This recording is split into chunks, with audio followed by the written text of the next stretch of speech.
질문 하나로 시작하겠습니다.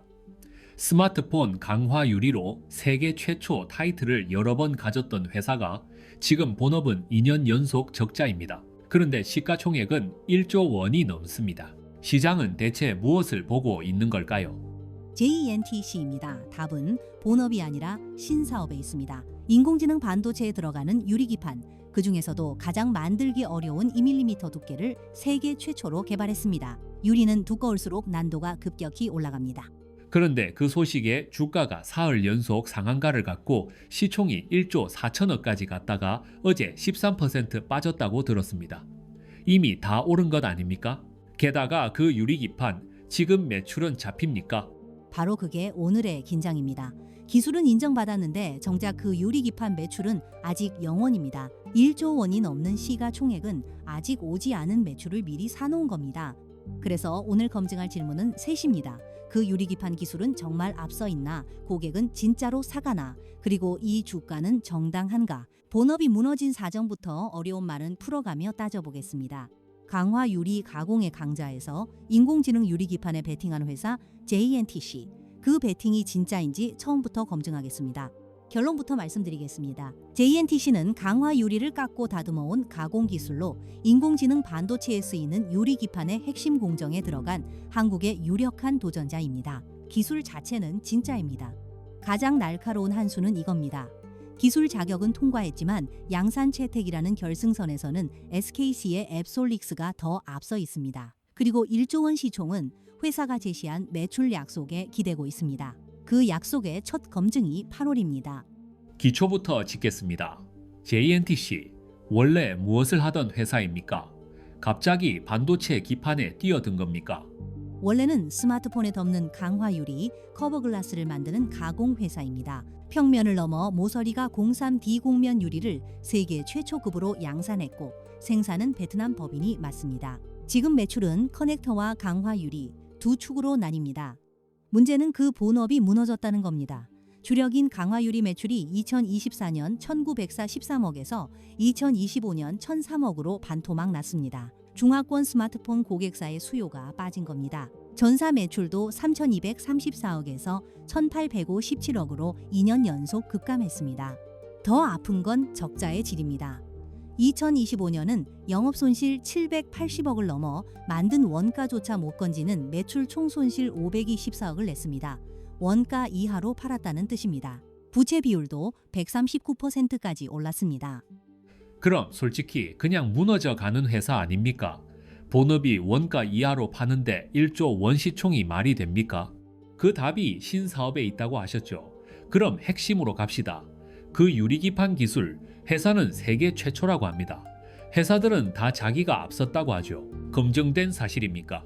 먼저 유리기판이 뭔지부터요. 반도체 칩을 얻는 받침판의 한가운데를 기존 플라스틱 소재 대신 유리로 만든 겁니다. 인공지능 칩이 거대해질수록 평탄하고 덜 휘는 유리가 유리해집니다. 그래서 꿈의 기판이라 불립니다.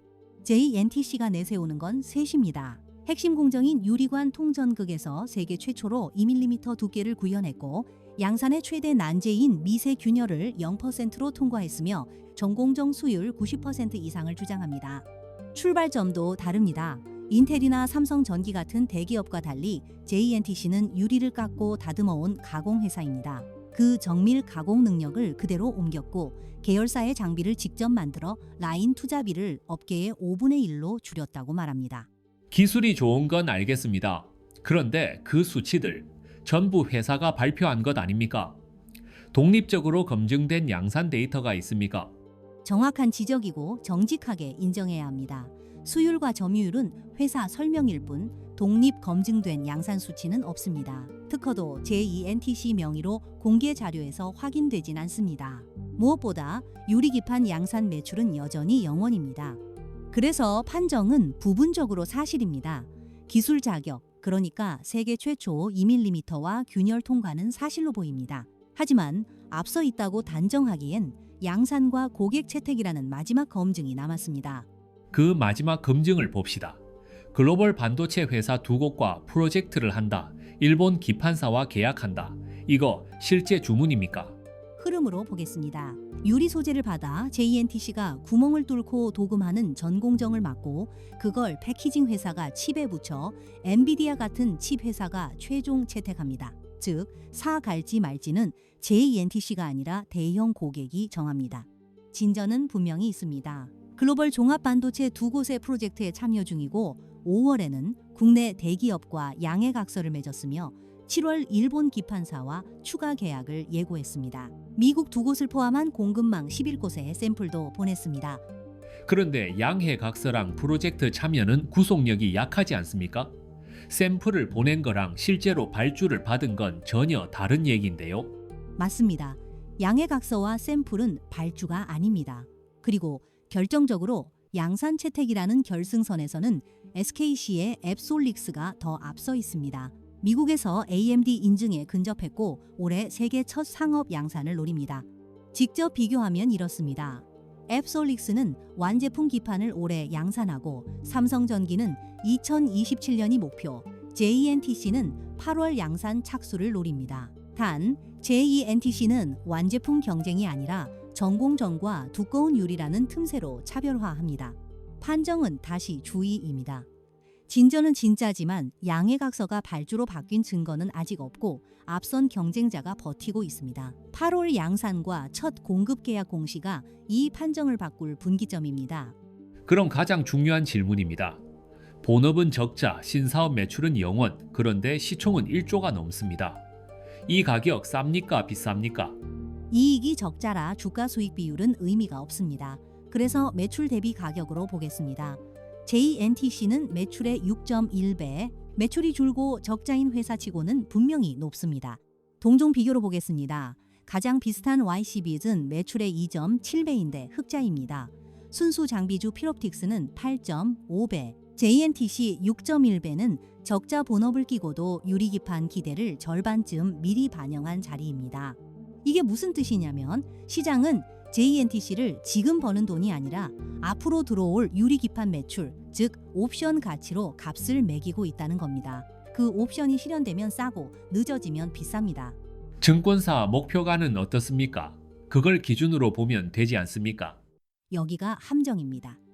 활성 커버리지가 사실상 유진투자증권 한 곳뿐입니다. 목표가는 26000원으로 현재가 19600원 대비 약 33%, 위 시가총액은 약 1조 1300억입니다. 컨센서스라 부를 게 없으니 목표가가 아니라 분기 실적으로 판단해야 합니다. 좋습니다. 그럼 반대로 이 그림이 깨지는 건 어떤 경우입니까? 우리가 틀린다면 무엇 때문이겠습니까? 셋입니다. 첫째, 가장 큰 위험. 8월 양산이 미뤄지거나 하반기 매출 인식이 늦어지면 기대만 선 반영됐다는 인식에 주가가 빠르게 되돌려집니다. 둘째, 대형 고객의 양산 채택이 샘플 단계에서 멈추는 경우. 셋째, 본업의 매출 총손실이 계속돼 자본이 잠식되는 경우입니다. 여기에 하나 더. 주가가 사흘 만에 상한가를 갈 만큼 변동성이 크고 외국인 비중은 2.7%로 낮습니다. 개인의 기대가 수급을 끌고 가는 만큼 실행이 조금만 늦어도 되돌림이 가파릅니다. 그렇다면 투자자는 무엇을 기준으로 판단해야 합니까? 결론입니다. 앱솔릭스가 증명된 선두를 방어하는 입장이라면 JNTC는 증명될 도전을 실현하는 입장입니다. 기술이라는 입장권은 손에 쥐었습니다. 이제 남은 건 그 기술이 실제 양산 매출과 고객 발주로 바뀌느냐 그 하나입니다.